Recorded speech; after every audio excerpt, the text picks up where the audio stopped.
Ինչ վերաբերվում է անազատության մեջ, գերության մեջ գտնվող մեր հայրենակիցներին, այդ հարցի պատասխանն էլ ունենք, դա մենք ամեն օրյա աշխատանք ենք անում այդ ուղղությամբ եւ ես եթե կա տեսակետ, որ պետք է այդ խնդիրը լուծվի, որ խաղաղության հարցը լուծվի, ես էլ ասում եմ, ինչքան բարենպաստ լինի միջավայրը Հայաստանի եւ Ադրբեջանի միջեւ, այդքան ավելի հեշտ կլուծվի նաեւ այդ հարցը։ Այսինքն դիտանկյան խնդիր է, եւ ես կարծում եմ, որ եթե եւ խաղաղությունը մնացած բոլոր հարցերն էլ կլուծի։ Շատ հարցեր կլուծի։ Այսինքն այն անցալումը, թե մենք պետքա բոլոր հարցերը լուծենք, հետո նոր լինի խաղաղություն, խաղաղության համաձայնագիրը։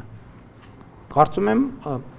այդտեղ էլ բացարձակ չի։ Այսինքն դա process է, կենթանի process է, հիմա էդ էլ ճիշտ չի ասել, այ այսպես պետք է անենք, այդպես, որովհետև եթե այդ տրամաբանությամբ առաջնորդվենք, այս կետին չէինք հասնի։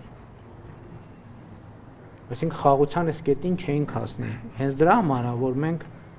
փորձում ենք